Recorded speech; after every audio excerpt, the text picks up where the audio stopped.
G'day guys and gal, love them or hate them, you can't deny that the Primarchs are a massive part of 40k's lore. They are awesome, interesting, mysterious, and they steal the show wherever they appear. They are the cause of most of the galaxy's problems, as well as most of the galaxy's solutions. But what exactly are they? I mean, sure, they are the sons of the Emperor, but it's not that straightforward. The lore is constantly alluding to their true dark nature, but was it just the Emperor coming in a test tube and then pranking the Chaos Gods that defines what they are, or is there more to it than that? Before we get started, we are just over 10,000 subscribers away from 600k, a massive milestone for the channel. Upon hitting that milestone, we will trigger multiple goodies for you guys and gals, such as our last ever merch drop, a cosplay photo shoot of a wildly attractive woman dressed as Sanguinius, and who knows, we may even throw a drunk stream into the mix. So if you aren't subscribed but actually learned something from today's video, you just maybe enjoy it, or you just feel bad for me, I mean a sub's a sub, then slap that subscribe button, every little bit counts. Today we'll go over what a Primarch is exactly, diving into the lore regarding their genetic modification, their organs, their connection to the warp, and every other little tidbit that you want to know.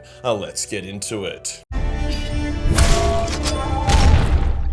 We're going to start off with the stuff that we know for certain about the Primarchs, before then diving into more of the highly likely but not 100% confirmed, before finishing with some theory crafting to try and get an exact picture of what is going on with the Lords of the Legions. What we know for certain is that the creation of the Primarchs was extremely challenging for the Emperor. He had been seeking immortal warlords to lead his armies, and when the Perpetuals abandoned him, he knew he needed to make his own. Now he could just bioforge 20 sons, and those sons would have been impressive, but they wouldn't have that destiny-altering Primarch special sauce that he wanted them to have. To get this source, the Biggie had to enter into the warp to find it. Not just the simple stroll into literal hell, but he had to specifically access it from a special warp gate on the planet of Molech. The Emperor found this planet thousands of years before the Great Crusade would kick off, going there in secret and even leaving behind one of his perpetuals on the planet to guard the portal when he was done. We don't 100% know what happened when the Emperor walked into the portal, but here is what we do 100% know. He likely spent hundreds or thousands of years in the portal, as time in the warp is meaningless. In real time, he would have walked in and then walked straight out. However, it was said that when he walked out, he seemed more powerful but also more aged, which is wild considering his immortality. The Chaos Gods claim that the Emperor entered into the warp and struck a bargain with them, a bargain that the Emperor would then renege on, hence why Chaos hates him so much.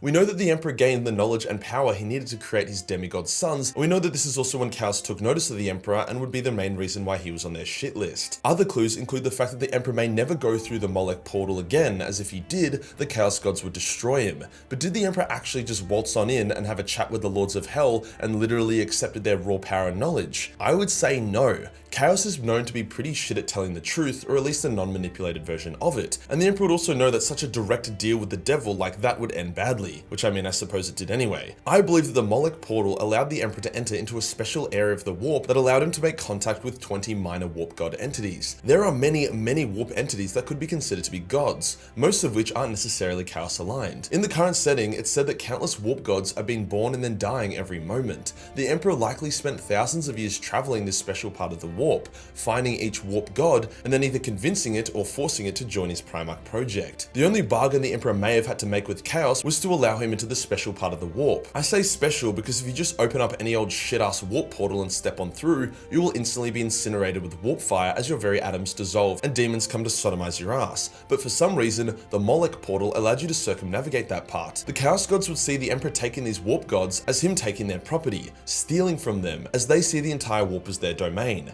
Hence the stolen power reference that the Chaos Gods keep making. I'll get more into the warp god theory and why it's most likely true later in this video. Either way, the Emperor now had the knowledge and power he needed, returning himself to Terra to begin his great work. With those warp god souls in tow, or whatever the knowledge and power was, the Emperor combined his DNA with that of Erdar, the second most powerful perpetual, and created the 20, or 21 if you count the twins as two, Primarch sons. Although each son would look wildly different, most of them would share some sort of resemblance to the Emperor, with Lorgar being said to look most like his father out of all of them. By combining his insane scientific skill with the Molech power, which was probably minor warp gods, he was able to create these super powerful beings, the Primarchs. But what happens next is a bit of a head scratcher. The Primarch babies, bar Alfarius, were sucked into a warp portal and deposited on various human worlds across the galaxy, most of which seemed to perfectly suit the Primarch that landed there. But how did the Primarchs get sucked out of one of the most secure places in the galaxy? Well, it was a combo of things. A team of wordbearers who were traveling in time sabotaged the wards protecting the Primarchs, and then Erdar, scared of the Emperor weaponizing her sons, which is a bit of a no shit moment, like what the fuck do you think the Emperor was going to use these demigod warlords for? Fucking gardening or some shit? Cast her Primarch sons into the warp. The Emperor didn't seem too worried about this overall though,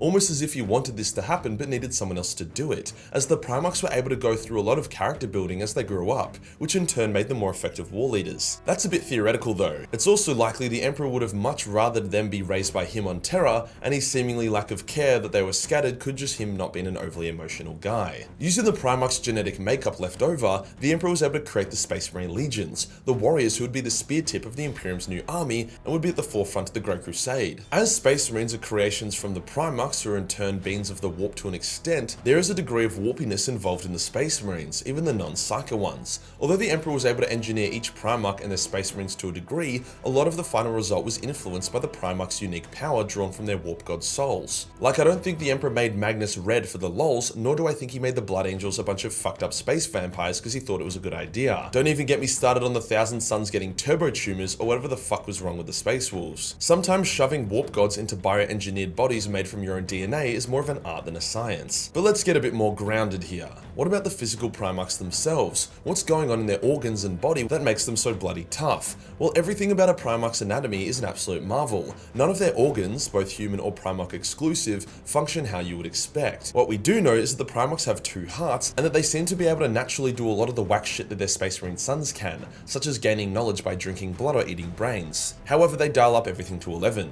A Primarch can literally regrow a destroyed heart, and they have also various fail-safes, so if they do suffer catastrophic vital organ damage, their body can stay alive long enough to heal itself. When Horus was wounded by the Chaos Knife and was cut open by his apothecaries to try operate on, they literally had no idea what they were looking at and could barely recognize any of the organs. Likewise, when Konrad Curze was wounded badly, his apothecaries experienced a similar problem and even said that Konrad had suffered 11 fatal wounds, each one bad enough to easily kill a Space Marine by themselves, as his body was literally on full meltdown, but he still managed to survive and make a pretty quick full recovery. I wouldn't be shocked if a lot of those random extra organs were literally just plan Bs and fail-safes, in case the brain, heart, lungs or whatever suffered immense damage. Even a Primarch brain is wildly different, as evident by Angron's brain being incompatible with the Butcher's nails. It's also why decapitation seems to be the best option for Primarch slaying. Can't really have a plan B for losing your head, unless your name's Vulcan. Now, Primarch bodies are very complicated, but Fabius Bile has managed to clone various Primarchs at various times. He cloned dozens of Ferrus Manuses to act as Fulgrim's playthings, he created a Horus clone to try reunite the traitor legions, and he even managed to perfectly clone an uncorrupted Fulgrim. But all of these clones, by the Fulgrim clone, were notably inferior to actual Primarchs in all aspects. Fabius basically managed to show us what the Primarch project would have looked like if the Emperor didn't go to Molech and Pokemon a bunch of warp gods. The Ferrus clones were easily slain by Fulgrim when they failed his test, the Horus clone struggled to beat Iskander Kaon and then was easily slain by Abaddon. It was only the Fulgrim clone, which I believe did actually have the Fulgrim warp god in it, that was actually decent, but then he got stuck in Trizin's museum, so womp. I did actually make a separate video about Clone Grim and how the warp god theory still applies to him despite the fact that he's a clone, so check that out after this if you'd like. It just shows that for all a Primarch's physical prowess, it's their warpiness that makes them so great. Now I do want to discuss their warpiness a bit more. All Primarchs are heavily connected to the warp, even the non-Psyker ones, as they are sons of the warp just as much as they are sons of the Emperor.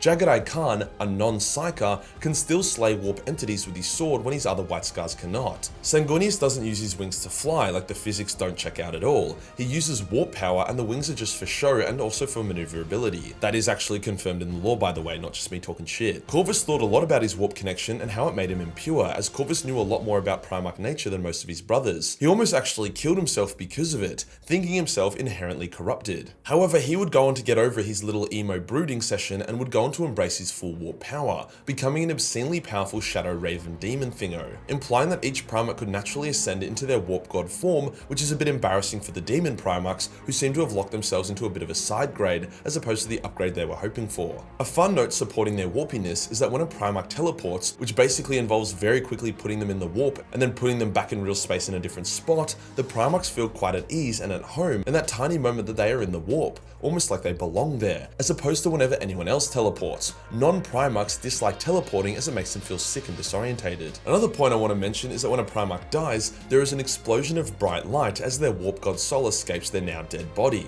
This explosion of light does not trigger when a Primarch clone dies. Upon their death, their Space Marines will feel it via their warpy connection to their Primarch. For some, it's subtle, like the Iron Hands who became extremely dark, angry and ruthless after Ferrus's death. For others, it's obvious, with the Blood Angels all going completely insane and feral for a while after Sanguinius' death. It's also why many salamanders believe that Vulcans still live after Isstvan. They could feel it in their bones. Now back to the warp god theory stuff. I've spoken a lot about this in the past, but it's such a good headcanon in my opinion, and it's since been so heavily supported by the lore that I am very confident on it and confident on sharing it as near fact. I've explained what the theory was earlier in this video, but now allow me to give you some evidence to support it. Recent lore confirms that Baal has two angelic gods constantly fighting for dominance, an angel of light and an angel of darkness. These gods were likely what the Emperor took and put into Sanguinius, hence why he was this angelic being, but also why he had this darkness within him that would manifest via the Black Rage and Red Thirst in his sons.